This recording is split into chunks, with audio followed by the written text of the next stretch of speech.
Hi ನಮಸ್ಕಾರ. 3 T20 2 ಸೋತ್ ಮೇಲೆ ಈಗ ಟೈಮ್ ಟು ರೀಗ್ರೂಪ್. 4ನೇ T20 ಕಡೆ ನಾವು ಗಮನ ಹರಿಸೋಣ. ಈಗ ಶಿಫ್ಟ್ ಆಗ್ತಿದೆ ಫೋಕಸ್ ಬ್ರಿಸ್ಟಲ್ ಕಡೆಗೆ.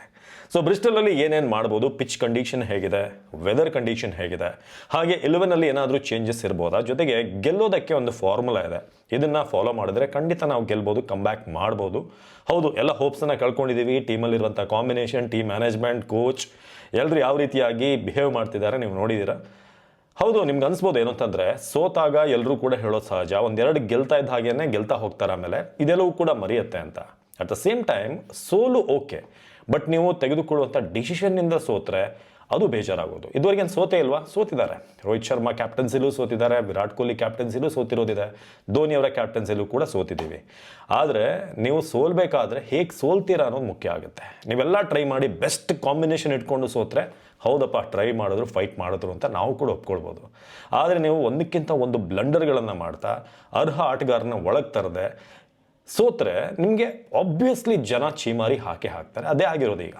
ಸೊ ಇದನ್ನು ತುಂಬ ನಾವು ಮತ್ತೆ ಮಾತಾಡದೆ ಫೋಕಸ್ ಮಾಡೋಣ. ಮತ್ತೆ ಒಂದಾಗುವಂಥ ಸಮಯ, ರೀಗ್ರೂಪ್ ಆಗಬೇಕಾದಂಥ ಟೈಮ್. 4th T20 ಬ್ರಿಸ್ಟಲ್ನಲ್ಲಿ ನಡೀತಿದೆ. One of the very beautiful city united ಕಿಂಗ್ಡಮಲ್ಲಿ ಬ್ರಿಸ್ಟಲ್. ಸೊ ಇಲ್ಲಿನ ಒಂದು ವೆದರ್ ಕಂಡೀಷನ್ ಹೇಗಿದೆ ಅಂತಂದರೆ, ತುಂಬ ಹೈ ಟೆಂಪ್ರೇಚರ್, ಮಧ್ಯಾಹ್ನದ ಹೊತ್ತು 32 ಡಿಗ್ರಿ ಸೆಲ್ಸಿಯಸ್ ಇರುತ್ತೆ. ಹಾಗೆ ನೈಟ್ ಆಗ್ತಿದ್ದಾಗೇ 18 ಡಿಗ್ರಿ ಸೆಲ್ಸಿಯಸ್ಗೆ ಇಳಿಯುತ್ತೆ, ಕೂಲ್ ಆಗುತ್ತೆ ವಾತಾವರಣ.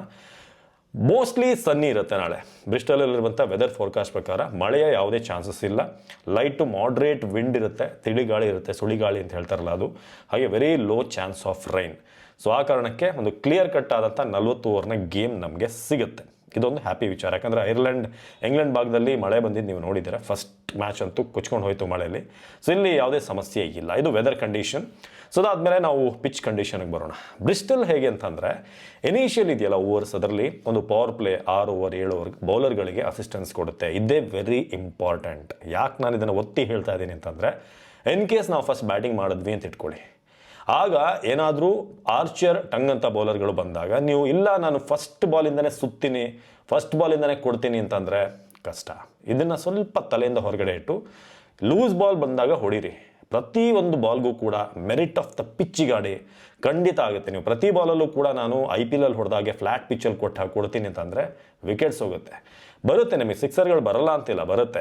ಕೆಲವೊಂದು ಸಲ ಅಲಕ್ ಬಲಕಲ್ಲಿ ಕೆಲವೊಂದು ಹೋಗ್ತವೆ, ಕೆಲವೊಂದು ಪರ್ಫೆಕ್ಟ್ ಕನೆಕ್ಟ್ ಆಗುತ್ತೆ. ಬಟ್ ಔಟ್ ಆಗುವಂಥ ಚಾನ್ಸಸ್ ಕೂಡ ಅಷ್ಟೇ ಇರುತ್ತೆ. ವೈಭವ್, ಅಭಿಷೇಕ್ ಅದನ್ನು ಆಲ್ರೆಡಿ ನೋಡಿದ್ದಾರೆ. ಸೊ ಇನಿಷಿಯಲಿ ಒಂದು 6 ಓವರ್ ಆರ್ಚರ್ ಹಾಗೆ ಟಾಂಗ್ ಅವ್ರದ್ದು ಬೌಲಿಂಗ್ ಮುಗಿಯೋ ತನಕ ಸ್ವಲ್ಪ ನಿತ್ತರೆ, ಅದಾದಮೇಲೆ ನಿಮಗೆ ಆಟೋಮೆಟಿಕಲಿ ಚಾನ್ಸಸ್ ಓಪನ್ ಆಗುತ್ತೆ. ಯಾಕಂತಂದರೆ ಆಮೇಲೆ ಆದಿಲ್ ರಶೀದ್ ಇಂಥ ಬೌಲರ್ಗಳೆಲ್ಲ ಬರ್ತಾರೆ. ಸ್ಪಿನ್ನರ್ಸ್ಗೆ ಅಂಥ ಅಸಿಸ್ಟೆನ್ಸ್ ಈ ಪಿಚ್ಚಲ್ಲಿ ಇಲ್ಲ. So initially good batting surface, 6 over ನೀವು ಬಚಾವಾದರೆ ಮಿಡ್ಲ್ ಓವರ್ನಲ್ಲಿ ಈಸಿಯಾಗಿ ಶಾಟ್ಗಳನ್ನು ಹೊಡಿಬೋದು. ಶಾರ್ಟರ್ ಬೌಂಡ್ರೀಸ್ ಇದೆ, 60-65 ಮೀಟರ್ ವೈಡ್ ಏನು ಬೌಂಡ್ರೀಸ್ ಇದೆ. ಸೊ ಹಾಗಾಗಿ ನಿಮಗೆ ಕ್ಲಿಯರ್ ಮಾಡ್ಬೋದು. ವೈಭವ್ಗೆ, ಇಶಾನ್ಗೆ, ಅಭಿಷೇಕ್ಗೆ ಸ್ವಲ್ಪ ತಾಳ್ಮೆ ಇರಲಿ. ಇದನ್ನೇ ನಾವು ಹೇಳ್ತಾ ಇರೋದು. ಇಲ್ಲ ನಾನು ಚಾನ್ಸ್ ತಗೊಳ್ತೀನಿ, ಹೈ ರಿಸ್ಕ್ ಹೈ ರಿವಾರ್ಡ್ ಅಂತೇನು ಹೇಳೋದ್ರಲ್ಲ, ಅದೀಗ ಹೈ ರಿಸ್ಕ್ ನೋ ರಿವಾರ್ಡ್ ಆಗ್ತಾ ಇದೆ. ಗಂಭೀರ್ ಅವರ ಪಾಲಿಸಿ. ಅದನ್ನೇ ಮುಂದುವರಿಸ್ತೀರಿ ಅಂತಂದರೆ ನಿಮ್ಮಿಷ್ಟ, ಏನು ಮಾಡೋಕ್ಕಾಗಲ್ಲ. ಸೊ ಇದು ಸದ್ಯದ ಪರಿಸ್ಥಿತಿ. ಹಾಗೆ ಅಡ್ವಾಂಟೇಜ್ ಇದೆ ಸೀಮರ್ಸ್ಗಳಿಗೆ. ಸ್ಪಿನ್ನರ್ಗಳಿಗೆ ಕೇಳಿದ್ರೆ ಅಂಥ ಅಸಿಸ್ಟೆನ್ಸ್ ಇಲ್ಲ. ಸೊ ಸ್ಪಿನ್ನರ್ಗಳಿಗೆ ಹೆಚ್ಚಿನ ಅವಕಾಶ ನಾಳೆ ಸಿಗೋದು ಡೌಟ್ ಇದೆ. ಇದು ಪಿಚ್ ಕಂಡೀಷನ್ ಆಯಿತು. ಒಂದು ಆವ್ರೇಜ್ ಸ್ಕೋರ್ ಎಷ್ಟಿದೆ ಅಂತ ನೋಡಿದ್ರೆ ಇಲ್ಲಿ ಒಂದು 160 170 ಆವ್ರೇಜ್ ಸ್ಕೋರ್ ಇದೆ. ಸೊ ಇಲ್ಲಿ ಟಾಸ್ ಗೆದ್ದಂಥ ಕ್ಯಾಪ್ಟನ್ಗಳು ಬಹುತೇಕ ಆಯ್ಕೆ ಮಾಡೋದು ಚೇಸಿಂಗ್. ಯಾಕಂತಂದರೆ ಡ್ಯೂ ಫ್ಯಾಕ್ಟರ್ ಎಲ್ಲ ಬರುತ್ತೆ. ಹಾಗಾಗಿ ಸೆಕೆಂಡ್ ಇದರಲ್ಲಿ ನಿಮಗೆ ಈಸಿ ಆಗುತ್ತೆ ಬ್ಯಾಟಿಂಗ್ ಮಾಡೋಕ್ಕೆ. ಇಲ್ಲಿ ನಾವು ಹಿಂದೆ 199 ಎಲ್ಲ ಚೇಸ್ ಮಾಡಿದ್ದೀವಿ. ರೋಹಿತ್ ಶರ್ಮಾ ಇಲ್ಲಿ 100 ನಾಟ್ ಔಟ್ ಹೊಡೆದಿದ್ದಾರೆ ಹಿಂದೆ. ಸೊ ಹಾಗಾಗಿ ಹಲವಾರು ಮ್ಯಾಚ್ ನಾವು ನೋಡಿದ್ರೆ ನೀವು 190 200 ಹತ್ರ ಹೋದರೂ ಕೂಡ ಚೇಸ್ ಮಾಡಬಲ್ಲ ಅಂತ ಒಂದು ಪಿಚ್. ಬಟ್ ನೀವು 190 ಟಾರ್ಗೆಟಿಗೆಲ್ಲ ಇಡಬೇಡಿ. ನಾನು ಹೇಳೋದೇನು ಅಂತಂದರೆ, ಇನಿಷಿಯಲಿ ನೀವೇನಾದರೂ ಟಾಸ್ ಗೆದ್ದಂಥ ಸಂದರ್ಭದಲ್ಲಿ ಚೇಸಿಂಗ್ ತೊಗೊಂಡ್ರೆ ಬೌಲಿಂಗ್ ನೀವೇ ಮಾಡ್ತಿರಲ್ವ. ಸೊ ಆಗ ಫಸ್ಟ್ 6 ಓವರಲ್ಲಿ ಹರ್ಷದೀಪ್, ಹರ್ಷಿತ್ ರಾಣಾ ಇವರೆಲ್ಲರೂ ಕೂಡ, ಪ್ರಿನ್ಸ್ ಯಾದವ್ ಡೈರೆಕ್ಟ್ ಅಟ್ಯಾಕ್ ಹೊಡೀರಿ. ಸಾಲ್ಟ್, ಬಟ್ಲರ್ ಇಂಥ ಪ್ಲೇಯರ್ಗಳನ್ನು ಕಿತ್ತರೆ, ಬೆತೆಲ್ನ ಆಟೋಮೆಟಿಕಲಿ ಪ್ರೆಷರ್ ಬೀಳುತ್ತೆ. ಅವ್ರದ್ದು ಟೋಟಲ್ 170 ದಾಟ್ತಿರೋ ಹಾಗೆ 170 ಮ್ಯಾಕ್ಸಿಮಮ್ 175 ಬಿಟ್ಟರೆ ಮ್ಯಾಚ್ ನಮ್ಮದು. ಇದೇ ಇರೋದು ನಿಮಗೆ ಟ್ರಿಕ್. ಪವರ್ ಪ್ಲೇನಲ್ಲಿ ಅಟ್ಯಾಕ್ ಮಾಡಿ, ಹೇಗೆ 2ನೇ T20 ಅಟ್ಯಾಕ್ ಮಾಡೋದ್ರಲ್ಲ. ಆಮೇಲೆ ಬೆತೆಲ್, ಬ್ಯಾಂಟನ್ಗೆ ಸೆಟ್ಲ್ ಆಗೋಗ್ಬಿಟ್ರಿ, ಅದೇ ತಪ್ಪು. ಇನಿಷಿಯಲಿ ಪವರ್ ಪ್ಲೇನಲ್ಲಿ ಇರುವಂಥ ಅಡ್ವಾಂಟೇಜನ್ನು, ಆ ಎಕ್ಸ್ಟ್ರಾ ಬೌನ್ಸನ್ನು ಎಕ್ಸ್ಟ್ರಾಕ್ಟ್ ಮಾಡಿ, ಮೂಮೆಂಟನ್ನು ಎಕ್ಸ್ಟ್ರಾಕ್ಟ್ ಮಾಡಿದ್ರೆ ಖಂಡಿತ ನಮಗೆ ಚಾನ್ಸಸ್ ಇದೆ ಅವ್ರನ್ನ 170 ಆಸ್ಪಾಸಲ್ಲಿ ಕಟ್ ಹಾಕಿದ್ರೆ. ಇಲ್ಲ ಅವರು 180 190 ದಾಟ್ತಾ ಹೋದರೆ ಪಿಚ್ ಅಸಿಸ್ಟೆನ್ಸ್ ಇದೆ, ಇಲ್ಲಿ ಚೇಸ್ ಆಗಿದೆ. ಬಟ್ ನಮ್ಮ ಕಾನ್ಫಿಡೆನ್ಸ್, ನಮ್ಮ ಪ್ಲೇಯರ್ಸ್ಗಳು ಆಡ್ತಿರುವಂಥ ರೀತಿ ಇದೆಯಲ್ಲ, ಅದೇ ಈಗ ಪ್ರಶ್ನೆ. ನಿಮಗೆ ಪಕ್ಕಾ ಒಂದು ಟೀಮ್ ಇದೆ, ಸೆಟ್ ಆಗಿರುವಂಥ ಟೀಮ್ ಇದೆ ಅಂತಂದರೆ 190, 200 ಎಲ್ಲ ಈ ಪಿಚ್ಚಲ್ಲಿ ಲೆಕ್ಕಕ್ಕಿಲ್ಲ. ಬಟ್ ನಮ್ಮ ಬ್ಯಾಟಿಂಗ್ ಈಗಿರುವಂಥ ಸ್ಥಿತಿ ನೋಡಿದ್ರೆ 170 ದಾಟಕ್ಕೆ ಬಿಡದೇ ಇದ್ದರೆ ಒಳ್ಳೆಯದು. ಅವರೇನಾದರೂ ಫಸ್ಟ್ ಬ್ಯಾಟಿಂಗ್ ಮಾಡಿದ್ರೆ, ಇಲ್ಲ ನಾವು ಫಸ್ಟ್ ಬ್ಯಾಟಿಂಗ್ ಮಾಡಿದ್ವಿ, ಅವರೇನಾದರೂ ಟಾಸ್ ಗೆದ್ರು, ಚೇಸಿಂಗ್ ತೊಗೊಂಡ್ರು ಅಂತಂದರೆ ಪಕ್ಕಾ 200 ಮೇಲೆ ಹೊಡಿಬೇಕು. ಯಾಕಂತಂದರೆ ಇಲ್ಲಿ 200ವರೆಗೂ ಚೇಸ್ ಆಗುತ್ತೆ. ಸೊ ಅಂಥ ಒಂದು ಪಿಚ್ ಇಂಗ್ಲೆಂಡ್ ಅವ್ರಿಗಂತೂ ಹೇಳ್ಕೊಡ್ಬೇಕಾಗಿಲ್ಲ. ನೀವೇ ಸ್ಕೋರ್ ಹೊಡೆದ್ರು ಕೂಡ ಅವ್ರು ಪ್ರಿಪೇರ್ ಆಗಿ ಬರ್ತಾರೆ. ಬಟ್ಲರ್ ಈಗ ಟಚ್ಚಿಗೆ ಬಂದಿದ್ದಾರೆ ವಾಪಸ್, ಸಾಲ್ಟ್ ಚೆನ್ನಾಗಿ ಆಡಿದ್ದಾರೆ. ಹಾಗೆ ಬೆಥಲ್ ಅಂತೂ ಗೊತ್ತೇ ಇದೆ ನಿಮಗೆ. ಇನ್ನೊಂದು ಕಡೆ ಬ್ಯಾಂಟನ್ ಇನ್ನೂ ಕೂಡ ಸೆಕೆಂಡ್ T20 ಸ್ವಲ್ಪ ಸೆಟ್ಲ್ ಆಗುವಂಥ ಪ್ರಯತ್ನ ಪಟ್ಟರು. ಸ್ಯಾಮ್ ಕರನ್ ಚೆನ್ನಾಗಿ ಆಡ್ತಿದ್ದಾರೆ. ಅವರ ಜೊತೆಗೆ ಹ್ಯಾರಿ ಬ್ರೂಕ್, ಎನಿ ಡೇ ಈ ಹುಡುಗ ಕ್ಯಾನ್ ಬಿ ಡೇಂಜರಸ್. ಕ್ಯಾಪ್ಟನ್ ಕೊಟ್ಟಿರೋದೇ ಅದೇ ರೀಸನ್ಗೆ, ಈತ ಫ್ಯೂಚರ್ನ ಆಟಗಾರ ಅಂತ. ಈ ಫ್ಯಾಬ್ 4 ಅಂತೆಲ್ಲ ಕರೀತಾರಲ್ಲ, ಆ ಥರ ಶುಭ್ಮನ್ ಗಿಲ್, ಹ್ಯಾರಿ ಬ್ರೂಕ್ ಇವರೆಲ್ಲ ಒಂದು ಸೆಟ್ ಆಫ್ ಪ್ಲೇಯರ್ಸ್ ಆ ಒಂದು ಲಿಸ್ಟ್ಗೆ ಸೇರ್ತಾ ಇದ್ದಾರೆ. ಸೊ ಮಾಡರ್ನ್ ಡೇ ಕ್ರಿಕೆಟ್ನಲ್ಲಿ ಸೊ ಇದೆ, ಸಿಂಪಲ್ ಆಗಿರೋದಿಷ್ಟೇ. ಪವರ್ ಪ್ಲೇನಲ್ಲಿ ಯುಟಿಲೈಸ್ ಮಾಡ್ಕೊಳ್ಳಿ, ಅಟ್ಯಾಕ್ ಮಾಡಿ, ಅವ್ರನ್ನ 170 ದಾಟೋಕೆ ಬಿಡಬೇಡಿ ಅಷ್ಟೇ. ಸೊ ಇನ್ನು ಟೀಮ್ ಹೇಗಿರುತ್ತೆ, ಏನಾದರೂ ಬದಲಾವಣೆ ಮಾಡ್ತಾರಾ ಅಂತ ನೋಡಿದ್ರೆ ಇಂಗ್ಲೆಂಡ್ ಅಂತೂ ಯಾವುದೇ ಬದಲಾವಣೆ ಮಾಡಲ್ಲ ಅಂತ ನಂಗೆ ಅನ್ಸುತ್ತೆ. They are well settled. Archer ಇರಲಿಲ್ಲ ಫಸ್ಟ್ T20ಲಿ, ನಾವು 190 ಹೊಡೆದ್ವಿ.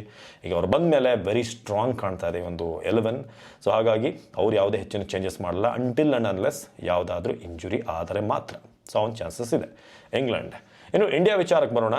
ಇನ್ ಕೇಸ್ ನಾನೇನಾದರೂ ಕ್ಯಾಪ್ಟನ್ ಆಗಿದ್ದರೆ ಆರ್ ಕೋಚ್ ಆಗಿದ್ದರೆ ನಾನು ಟಫ್ ಡಿಸಿಷನ್ ತಗೊಳ್ತಾ ಇದ್ದೆ. ಅದೇನು ಅಂತಂದರೆ ಸಂಜು ಸ್ಯಾಮ್ಸನ್ನ ವಾಪಸ್ ನಾನು ಟೀಮಿಗೆ ತರ್ತಾ ಇದ್ದೆ. ಅವ್ರನ್ನ ನಂಬರ್ 3ಗೆ ಆಡಿಸಿ ವೈಭವ್, ಅಭಿಷೇಕ್ ಜೊತೆಗೆ ಅವರಿರ್ತಾರೆ. ಸ್ಯಾಮ್ಸನ್ ಅದಾದಮೇಲೆ ಶ್ರೇಯಸ್ ಅಯ್ಯರ್, ಅದಾದ ನಂತರ ನಾವು ಆಡಿಸುವಂಥ ಪ್ಲೇಯರ್ ಕಿಶನ್ 4ನೇದರಲ್ಲಿ, 5ರಲ್ಲಿ ಶ್ರೇಯಸ್ ಅಯ್ಯರ್, 6ಕ್ಕೆ ಶಿವಮ್ ದುಬೆ. ಅದಾದಮೇಲೆ ಇವರ ಟೀಮ್ ನನಗೆ ಅಕ್ಷರ್ ಪಟೇಲ್ನ ಆಡಿಸ್ಬೇಕಾ ಏನು, ಬೌಲಿಂಗ್ ಚೆನ್ನಾಗಿ ಮಾಡ್ತಾರೆ. ಬ್ಯಾಟಿಂಗ್ ವೈಸ್ ನನಗೆ ಅವರಿಂದ ಇನ್ನೂ ಕೂಡ ಅಂತ ಪ್ರಾಮಿಸಿಂಗ್ ಔಟ್ಪುಟ್ ಬಂದಿಲ್ಲ. ಬಟ್ ನೀವು ತೊಗೊಂಡೋಗಿರೋಂಥ ಟೀಮ್ ನೋಡಿದ್ರೆ ಬ್ಯಾಕಪ್ ಕೂಡ ಅಂಥದ್ದು ಇಲ್ಲ. ಸೊ ಆ ಕಾರಣಕ್ಕೆ ಬಹುಶಃ ಅಕ್ಷರ್ನೇ ಆಡಿಸ್ಬೇಕಾಗತ್ತೆ. ಸೊ ಇನ್ನು ಉಳಿದ ಹಾಗೆ ಹರ್ಷಿತ್ ರಾಣನ ಸ್ವಲ್ಪ ಅಪ್ತ ಆರ್ಡರ್ ತರ್ಬೋದು. ದುಬೆ ಆದ ಕೂಡಲೇ ರಾಣ, ಸೊ ಆ ಒಂದು ಬ್ಯಾಟಿಂಗ್ ಆರ್ಡರ್ ಹೋಗುತ್ತೆ. ಬೌಲಿಂಗಲ್ಲಿ ಅಂತ ಏನು ಚೇಂಜ್ ಇಲ್ಲ, ಅದೇ ಬೌಲಿಂಗ್ ಲೈನಪ್ ಸಾಕು. ಅಂಟಿಲ್ ಆ್ಯಂಡ್ ಅನ್ಲೆಸ್ ಹೆಚ್ಚಿನ ರನ್ ಲೀಕ್ ಮಾಡದೆ ಹೋದರೆ, ಹೇಗೆ ಮಾಡಿದ್ರಲ್ಲ ಹಿಂದಿನ ಮ್ಯಾಚಲ್ಲಿ, ಯಾವುದು ಸೆಕೆಂಡ್ T20ಲಿ, ಅದನ್ನು ಮಾಡದೆ ಹೋದರೆ. ಸೊ ಓವರಾಲ್ ಒಂದು change. Tilak Varma vice captain ಆಗಿದ್ರು ಕೂಡ I would take a very tough decision. ಯಾಕಂತಂದರೆ ಅವರು ಒಂದು ಸೌತ್ ಆಫ್ರಿಕಾ ವಿರುದ್ಧ 100 ಗಳಿಸಿರೋದು, ಇನ್ನೊಂದು ಏಷ್ಯಾ ಕಪ್ಪಲ್ಲಿ ಗೆಲ್ಸಿರೋದು. ಬಿಟ್ಟರೆ ಅವರ ಸ್ಟ್ರೈಕ್ ರೇಟ್ T20ಗೆ ಓಕೆ ಇಲ್ಲ. ನಾನು ಅವ್ರನ್ನ ಕಂಪ್ಲೀಟ್ ತೆಗೆದು ಬಿಸಾಕಿ ಅಂತ ಹೇಳ್ತಿಲ್ಲ, ಒಂದು ಮ್ಯಾಚ್ ಕೂರಿಸಿ, ಸೊ ಅವ್ರಿಗೂ ಅರ್ಥ ಆಗಲಿ ಏನಾಗ್ತಿದೆ ಅಂತ. ಸೊ ಈ ಒಂದು ಚಾನ್ಸಸ್ ಇದೆ. ಸಂಜು ಸ್ಯಾಮ್ಸನ್ಗೆ ಬ್ಯಾಕ್ ಮಾಡಲೇಬೇಕು. ಯಾಕಂತಂದರೆ ಆ ವ್ಯಕ್ತಿಗೆ 3 ಮ್ಯಾಚಲ್ಲಿ ಆದಮೇಲೆ ಬಿಟ್ಟಿರೋದು ಬಹುಶಃ ಒಂದು ಕಂಬ್ಯಾಕ್ ಮಾಡೋಕ್ಕೊಂದು ಅವಕಾಶ. ಸೊ ಇದು ನೀವು ನಿಮ್ಮ ಒಂದು 11ಅನ್ನು ಕಮೆಂಟ್ ಮಾಡಿ. ಹೌದು, ಹೊರಗಡೆಯಿಂದ ಬೇರೆ ಪ್ಲೇಯರ್ಸ್ ಬರುವಂಥ ಚಾನ್ಸಸ್ ಈಗಂತೂ ಇಲ್ಲ. ಜಿಂಬಾಬ್ವೆಗೂ ಅನೌನ್ಸ್ಮೆಂಟ್ ಆಗಿದೆ, ಏಷ್ಯನ್ T20ಗೂ ಅನೌನ್ಸ್ಮೆಂಟ್ ಆಗಿದೆ. ಸೊ ಲೆಟ್ಸ್ ಸಿ ಟೀಮ್ ಹೇಗಿರುತ್ತೆ ಅಂತ. ನಿಮ್ಮ 11 ಕಮೆಂಟ್ ಮಾಡಿ. ಯಾರನ್ನ ಡ್ರಾಪ್ ಮಾಡ್ತೀರಾ, ಯಾರನ್ನ ಒಳಗೆ ತಗೊಳ್ತೀರಾ ಅಂತ. ಲೆಟ್ಸ್ ಸಿ ನಿಮ್ಮ ಒಂದು ಆಯ್ಕೆ ಹೇಗಿರುತ್ತೆ ಅಂತ. ನಮಸ್ಕಾರ.